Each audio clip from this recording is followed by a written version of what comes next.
Welcome to another episode of the Capital Playbook, where we teach people how to win at this game we call commercial real estate.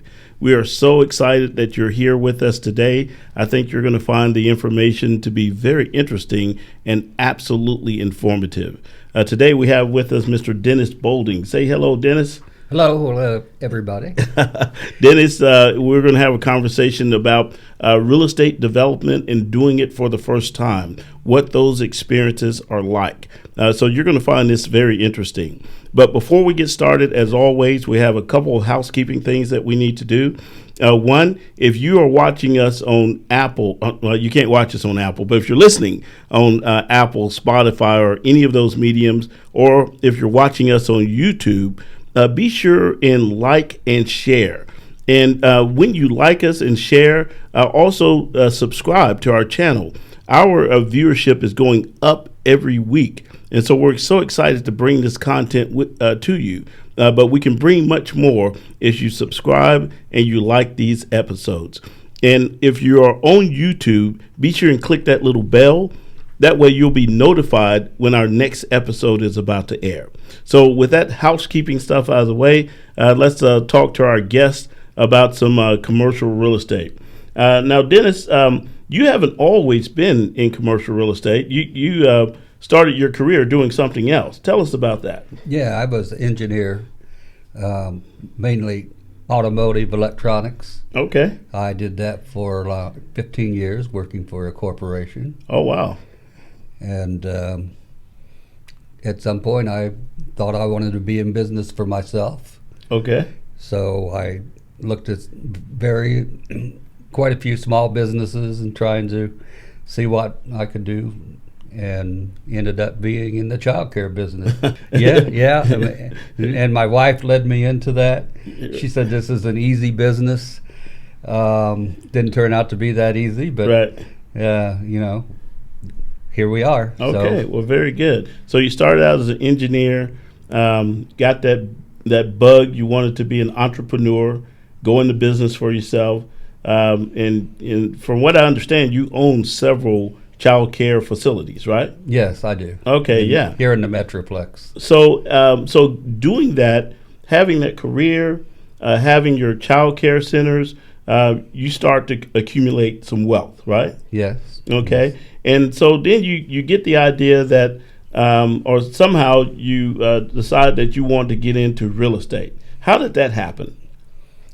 Well, I met a person that was building houses and here and there, and it seemed like a good investment to be a passive investor, and very successful doing that at the time. Okay, yeah. Now we talk about that a lot, about when people enter into real estate, no matter if it's residential or commercial, they have that option of coming in as a passive investor. Where basically they find someone who's really qualified to acquire and transition that asset, create some value, and they just say, hey, I'm just going to give you my money, go make this money grow. Or a person could become a sponsor, where now they're investing money, but they're also responsible for executing the plan to create that value and that wealth. And so you started out as a passive investor, and you had, what was your experience? Probably more of a sponsor, I would say, because I invested the capital based on somebody else doing the work, and then when the product got sold, then there was a split. Then you split it, right. So what an excellent way of creating value and creating and growing your wealth. Would you say that was the case with you? Yes. Yeah. And, you really had some options at that time. You could have taken that capital and put it in the stock market, right? Yes. But why didn't you do that? I was doing that at the same time. Oh, okay. So that's very interesting. So which investment path proved to be more predictable and more stable? Well, probably the real estate was more stable. Mm-hmm. If you did well in the stock market, you could do very well there too. Okay, well, very good. So you kind of had a dual approach to your strategy for building wealth. Yes. Okay, and it worked out well for you. No complaints. Very good. So now, Dennis, you start out in residential real estate. You did some development. You did some acquisition rehab. Right. Created value. Okay. What was your next move after that? Well, at that point, we started looking at commercial real estate, Mm-hmm. several options of doing that, Mm-hmm. and ended up doing one of the commercial real estate near Houston. Okay. Yeah. And student housing project, Student housing, Prairie View, Texas. Prairie View, Texas, Prairie View A&M University. A lot of alumni watch this show, so it's a great project. We've had an opportunity to participate in that project. Dennis is one of our customers on that deal. Now, so you learned a lot going through that development process. Just kind of walk us through the first steps. You decide you want to go into commercial real estate. You identify this property. What did it take for you to get that property under control? Well, initially, finding funding was the biggest problem. Getting all the process and architect drawings and finding a contractor to do the work, and just getting started from there. Okay, so the first step was when you first saw this land and it came to you. Was it already zoned and entitled for student housing? No, it was entitled. It was farmland. It was farmland. Yes. So what did you have to do to get your property or get that land approved for building student housing on it? Well, we had to get zoning. Okay. Get zoning for the property, and then get the specifications and get everything approved by the city. Okay, yeah. So, and that's a really key point for many of our audience to understand. That's a difficult task. Exactly. To let everybody know that's not an easy thing to do. Yeah, and so you learned a lot doing it, right? Yes. And so some, when you're thinking about going into commercial real estate and you're going to buy some land and you say, well, I'm going to build this, it doesn't quite happen that easily. No, it's a very difficult process. A lot more difficult than residential development. And so now, did you, before you got the property zoned and what we called entitled, where you're entitled to build whatever you're looking to build, did you already purchase the land and then go through the entitlement process, or did you go through the entitlement before buying the land? No, I purchased the land first. Wow, so you really took some risks. I took some risks, yes. Yeah, because you could have purchased that land and then the city not grant you the zoning that you needed. That's a possibility, yes. Yeah, and may not have approved it. And then if you do that, now you own the land, and you're not able to create the value you think you're going to create. Yeah, there was a few things we did backwards that we probably wouldn't do again. Right, but it's great because it's a good opportunity for people to learn what it really takes to develop. Right? Yes. Now, what was would you say that was the thing you did backwards? Is buy the land first? Well, it wasn't a bad mistake. Mm-hmm. It wasn't a terrible mistake to buy the land first because it was close to the university, and we had, pretty good assumption that the city would give us the zoning and the what we needed to do to develop the property. Mm-hmm. So, it was kind of backwards, but it really wasn't. So Right. too, because there was good assurance that we were going to be able to build. Right, and that's important because having that feel where you have the relationships in the city, you kind of know the lay of the land. As you mentioned, sometimes that could be an advantage when you have the probability that it's probably going to get approved. Then you're able to go in and move quickly and secure that land. Right. Right. Now, once you secured the land, the very next thing that you had to do was what to start the approvals process with the city. You bought the land. Now, what was step number 2?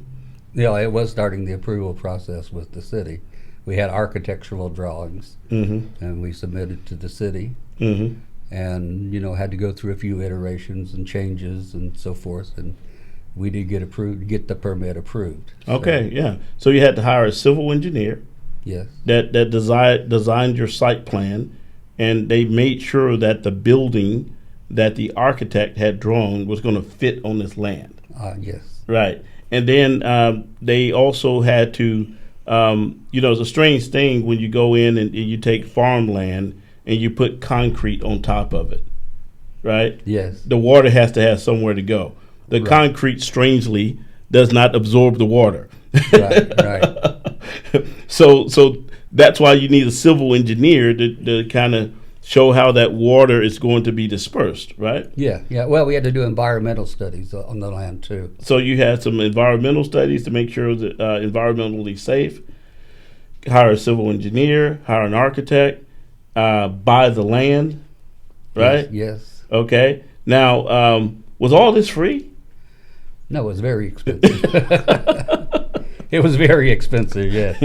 Okay. And so you're spending all of this money, okay, and you have this vision and this dream, and you're spending the money, you're acquiring the land, you're hiring the engineers, you're hiring the architect, and then you got the architect design something, which they always do, that doesn't quite work in practical terms. And so you're going back and forth between the engineer and the architect to finally get what are called CDs. And CDs in our world, if you hear that expression, audience, it means construction drawings. We're trying to get to approved construction drawings. So you pay all that expense. You finally get to your construction drawings. Then what's the next step? Well, to get a contractor to build would be the next step. Now, walk us through that process. Was that easy to find the right contractor who's going to build this for you? Well, no, we had to do some research to find the right contractor that we felt comfortable with, and we checked out work that he'd previously done, commercial type constructions, and we found a pretty good contractor that can get the work done and can do it on time. Okay, very good. And that's a challenge, right? Yeah, it is. Yeah. And, in fact, the contractor did a phenomenal job on this project. The project turned out beautifully. But Dennis is you would consider yourself a bit of a risk taker, right? Obviously. Obviously, I am, yes. Yeah. So he has taken that wealth he's generated over a lifetime, and he's bet on himself, right? And, and one good thing, and I always notice when I'm working with successful people, is they have a track record of success. They may make decisions that may appear to be risky to others, but they built up this certain self-confidence where they can identify opportunity and are willing to invest in that opportunity based on their ability to make things happen. Would you say that describes you? I would say it's pretty close. I would say it describes you perfectly. I've always been a risk taker, and this was a big risk. Yeah. Well, I'll tell you what, the projects turned out beautifully. So now, once you identify this contractor that you're going to hire, that's going to build this building, that brings this 2D image on a piece of paper and turn it into a 3D real building that you go touch and feel and live in, right? Okay, you identify them. What is the contracting process like? In other words, there are different types of ways to secure that contractor and make sure he does the job and finishes the job. What is that process like, hiring the contractor, putting them under contract? Well, it's basically having a contract and holding them accountable to the contract for the expenses, and sometimes there's cost overruns, and we have to discuss, what those might be and why they are cost overruns. But yeah, that's it. that was the process. Yeah. And now, did you find it? Was there anything that happened from the time you hired the contractor to the time that they finished it? Were there any unexpected global events that impacted your property? Well, I would say COVID. I would say COVID had a big impact on our construction. You know, we had to slow down, and we had a shortage of materials, and the price of a lot of materials went way high. Yeah. And they were scarce. Yeah. Yeah. So, you know, that had a big impact on us, and it slowed us down quite a bit. Yeah. And so that's another thing when we're thinking about going into real estate development. It's very rewarding. But as Dennis mentioned, you know, it is taking a risk because of the fact there are unforeseen occurrences that could impact a person's project, you know, and because COVID was not something that you could foresee, right? No, obviously not. Yeah. So not only did it affect your construction and materials and all that, you know, because we were a little bit involved with that, it also affected your financing too, right? Yes, it Yeah. did. So and then these unforeseen things happen. Now looking back on the your you know, not knowing that COVID was going to happen, the way that you contracted with your contractor, would you have changed anything? Well, looking back from the standpoint of right now, yes. Mm-hmm. But at the time, no. Yeah. Yeah, no, I wouldn't have it at the time. Yeah. So as you're going through this process, you're really learning a lot. Learned a lot, yes. Yeah. You're getting this master's degree in commercial real estate development. I got it. Some of it the hard way, but I got it, I guess you could say. And so, and as I mentioned, the project really turned out really, really nice. It's a 120 unit student housing multifamily project just near the campus of Prairie View A&M University. There's a subsequent phase to the project that's going to add another 270 units. And the master plan that you have put together for this project is phenomenal. Now, what was very interesting to me is, you know, everyone involved in this project, from the developer to the lenders, you know, at some level was taking a gamble. And do you remember what that project, the projection for what it was going to be worth, that 120 units, we projected the value of that 120 units at the beginning. Do you remember what that value was? Like 18 million. Yeah, about 17 million, right? Okay, 17, 18 million. Okay, somewhere in there. Now that that's finished, what is the value of that property? It's more than 20 million. Over almost 21 million, $20.9 million. Yes. Not a bad gamble. So when it works out. Well, you know, and you know the interesting thing about commercial real estate, and tell me if you think this is true, because we're dealing with real assets, okay, it kind of leaves a little bit of room for these errors to happen, and we still create value, you know, because, you know, we're still dealing with a scarcity in terms of housing. And I think that's why you were attracted to the PV market, right? Right. There was a shortage of housing. Yeah. So there's a shortage of housing. And, you know, unless COVID killed everybody, which thank God it didn't, right? Mm-hmm. The demand for housing every year was going to continue to increase. Yes. Right? Yeah. And so you, as a businessman, you know, you could see the obvious. You could see that here's a scarce product, housing. It's in high demand. The population is continuing to grow. So therefore, that demand, that need for housing is going to continue to increase. So you're willing to bet, you know, really all the assets that you've generated over a lifetime into this deal, and it worked out. You created something that where you made an investment. It was a tough investment. and you've had some hard knocks, but it created $21 million in value.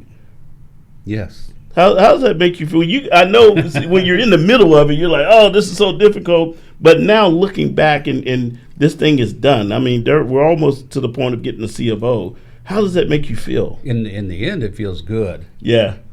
In the middle, not so good.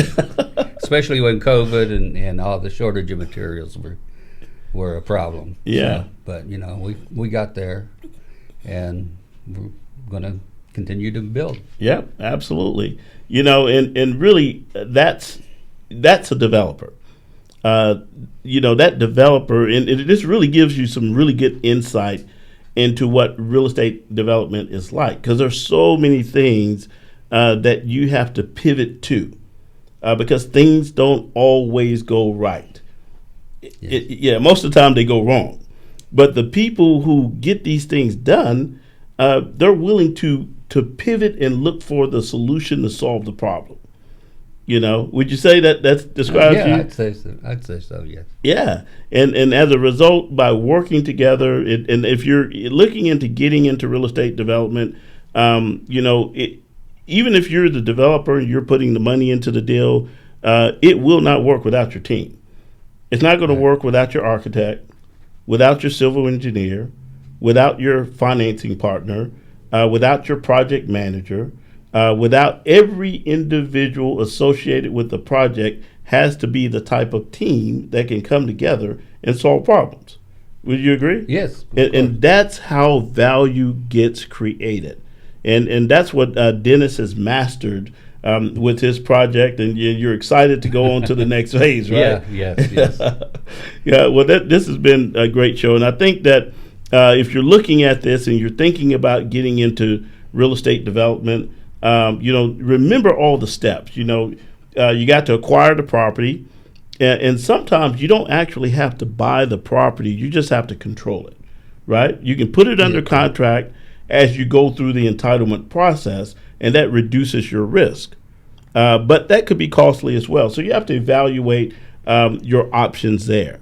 You have to have a good civil engineer who can work with you, and you want to contract with him in such a way that as the city require you to make changes, they're not always charging you. And I'm sure that you probably did the same thing. They were able a lot of changes, yes. Yeah, and so that first set of plans, they're going to be, how many revisions did you see? 2 to 3. Yeah, so there are going to be some revisions to those plans, and then that civil engineer is coordinating with the architect.